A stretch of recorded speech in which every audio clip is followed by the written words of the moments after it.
Não é fácil fazermos uma avaliação das finanças do Estado em 15 minutos. Eu escolhi, como o De Martini acabou de anunciar, o tema da dívida pública como central e vou tratar da questão da Lei Candir ao final. Por que o tema da dívida? Porque, muito embora hoje não estivéssemos com uma liminar suspendendo seu pagamento, nós estaríamos pagando para a União cerca de 2,2 bilhões de reais ao ano, depois da última renegociação. Quero dizer que nisso não está incluído o regime de recuperação fiscal, ele ainda não está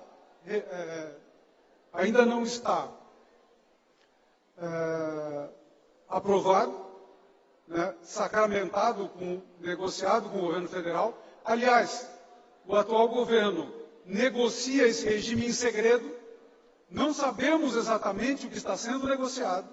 A Assembleia Legislativa, infelizmente, passou um cheque em branco para esse governo no início deste ano, e eu vou mostrar para vocês o tipo de consequência que podemos ter a partir da renegociação do regime.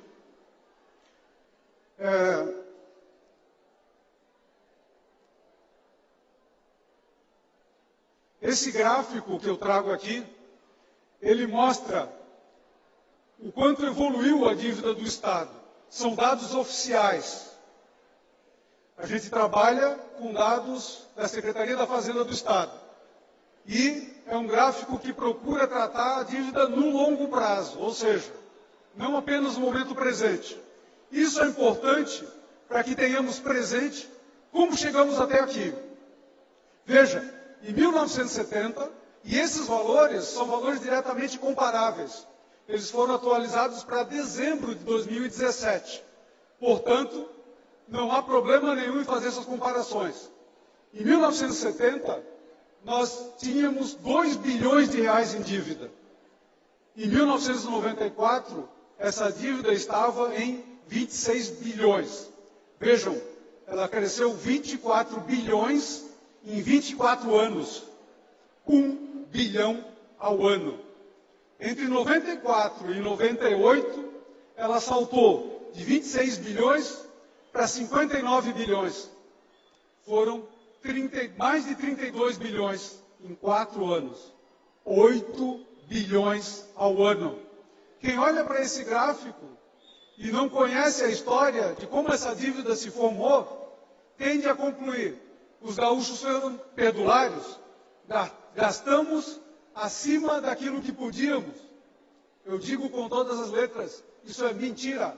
Não foi isso que aconteceu. Essa dívida se formou por mecanismos estritamente financeiros.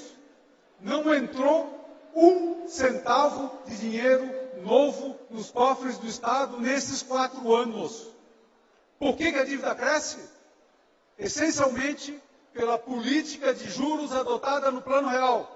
1994, ano da edição do Plano Real. Uma das políticas adotadas para controlar a inflação, com o diagnóstico de que tínhamos uma inflação de demanda, deveríamos diminuir o consumo e, portanto, deveríamos ter taxas de juros elevadas, foi manter as taxas de juros elevadíssimas. Isso teve consequências para a nossa dívida do Estado e teve consequências também do ponto de vista da Lei Candir, que depois eu vou fazer a ligação mais adiante. Pois bem, a dívida saltou 32 bilhões de reais por conta de uma taxa de juros que correspondeu a 22% em termos reais ao ano, nesse período, sem termos recebido 1 centavo de dinheiro novo para aplicar no desenvolvimento do Estado. Essencialmente, a nossa dívida era dívida mobiliária, dívida em títulos, nesse período.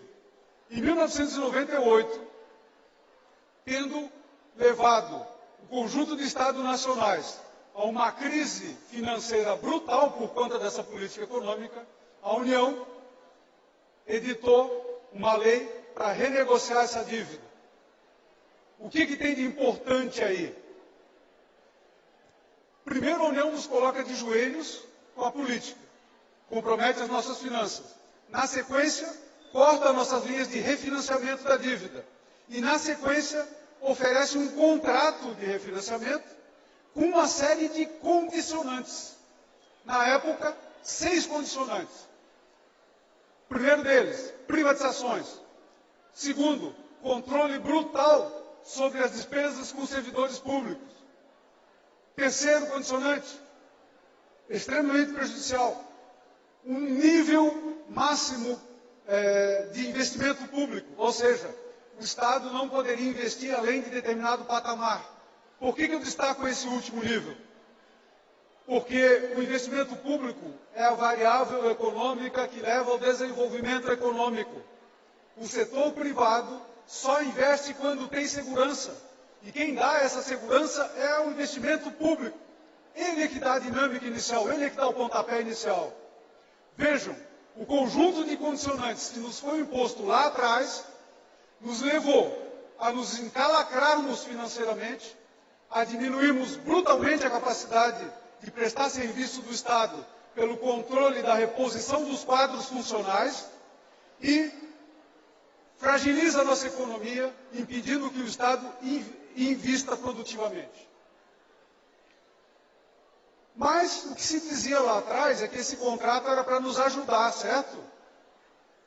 Vejam só, se fosse para nos ajudar, era de esperar que aquela curva lá, que vai até 2017, em vez de se manter naquele patamar elevado, ela baixasse novamente. Não foi isso que aconteceu. O contrato que se fez lá atrás, ele serviu para nos manter comprometidos financeiramente. Porque já era um contrato que não nos permitia, pelas suas variáveis econômicas, pagar a própria dívida. Então vejam, uma dívida da qual nós não fomos responsáveis, firmamos um contrato que não nos permitia pagar a dívida. Por quê? Porque o contrato tinha como variáveis 2 cláusulas de correção. O IGPDI, que não reflete a inflação oficial, e 6% de juros ao ano. 6% de juros ao ano é muito mais do que o crescimento real da nossa receita. Dados da Secretaria da Fazenda revelam que a nossa receita cresce ao ano 2,4%. Cresceu entre 98 e 2016. Vejam, 6% reais para 2,4% reais. É óbvio que o pagamento da dívida vai comprometer cada vez mais parcela da receita que nós poderíamos aplicar para garantir serviços públicos decentes ao povo rio-grandense. Portanto, esse contrato, ele é extremamente danoso e gravoso para o Estado. Os auditores do Tribunal de Contas, um ano depois do contrato firmado, lá em 98, fizemos um exame do contrato e já dizíamos isso, que o contrato não tinha sido um bom negócio para o Estado. Está aqui o nosso relatório que chegou a essa conclusão. Avaliando os gastos que tivemos com esse contrato de lá para cá, a própria Secretaria da Fazenda do Estado fez a seguinte avaliação: o quanto nós comprometíamos com o pagamento da dívida antes da renegociação. Entre 91 e 97, nós comprometimos 8% da nossa receita com o pagamento da dívida. Depois do contrato, que era para nos ajudar, entre 98, primeiro ano do contrato, e 2015, que é o último dado que eles expuseram, dobrou o nosso comprometimento. Foi para 16,6%. Vejam, aquilo que os auditores do tribunal já alertavam lá em 99, a realidade se encarregou de demonstrar que estava correto. O contrato original previa pagamento em 30 anos. Uma das renegociações que estamos fazendo já prorrogou esse contrato para mais 20 anos. Nós vamos pagar essa dívida, segundo a última renegociação, por um total de 50 anos. Vejam só, entre 99 e 2016, o índice de correção do contrato mais o juro representou 1.200%. Só o IPCA, que é o índice oficial de inflação, no mesmo período, 224%. A União ganhou 976% em cima desse contrato, nas nossas costas. Agora, aonde a União aplica esse dinheiro? Ela devolve para o povo gaúcho em forma de novos serviços? Não. Ela usa para pagar a própria dívida. Vejam, é o que a gente chama de como a nossa dívida está ligada à dívida da União. A União aperta os estados para ajudar a pagar a própria dívida, que também tem muito de ilegalidade e precisa ser auditada.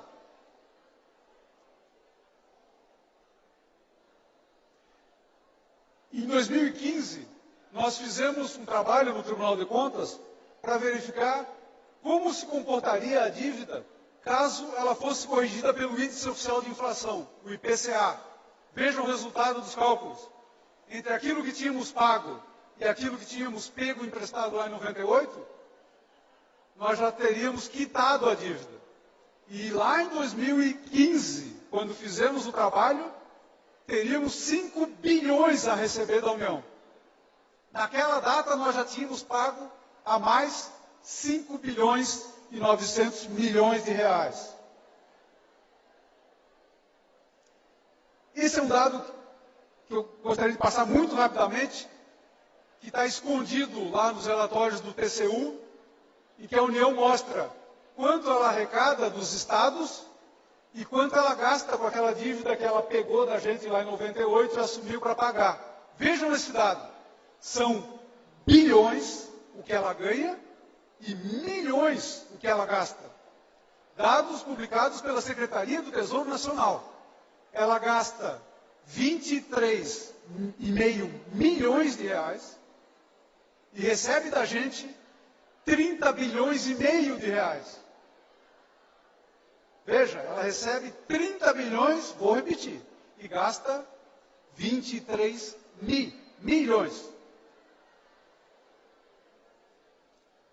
Se isso não é usura, eu não tenho outro nome para dar para essa relação.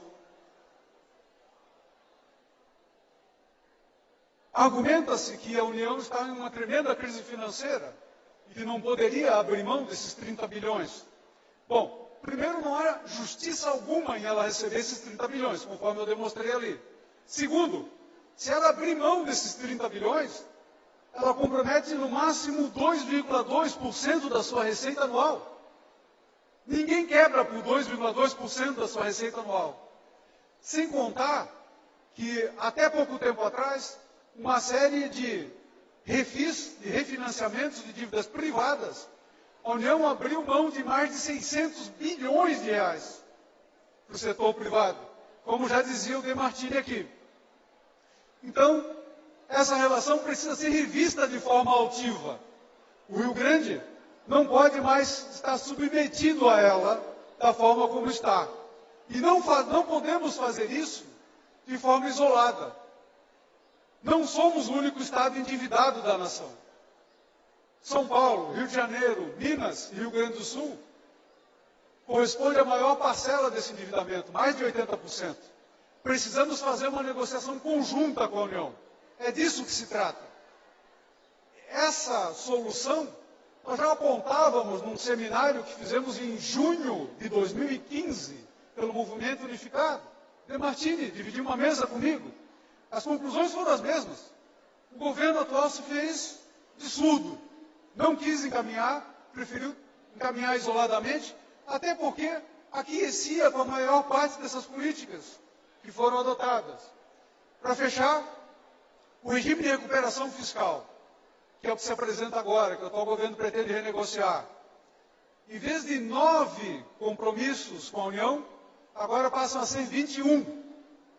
Vejam o nível de submissão da política do Estado à lógica da União. Desses 21, O primeiro deles, privatizar aquilo que nós não privatizamos lá em 98. Setores financeiro, de energia, de saneamento. E não satisfeito com isso, ainda tem uma vírgula lá, e outros. Enfim, dá para vender qualquer coisa, tudo. Dentro dessa lógica. O contrato que se apresenta hoje, uma vez firmado o regime, vai nos levar a isso. Ou a gente nega esse contrato e faz uma negociação altiva, em conjunto com os demais estados, ou estamos fadados ao fracasso, ao não Estado. Vai ser a falência do Estado do Rio Grande do Sul. Muito bem, meus amigos. Estamos aqui para ouvir as opiniões dos nossos candidatos, aqueles que tiveram coragem de vir aqui discutir conosco sobre esses temas. Muito obrigado pela paciência. Bom debate.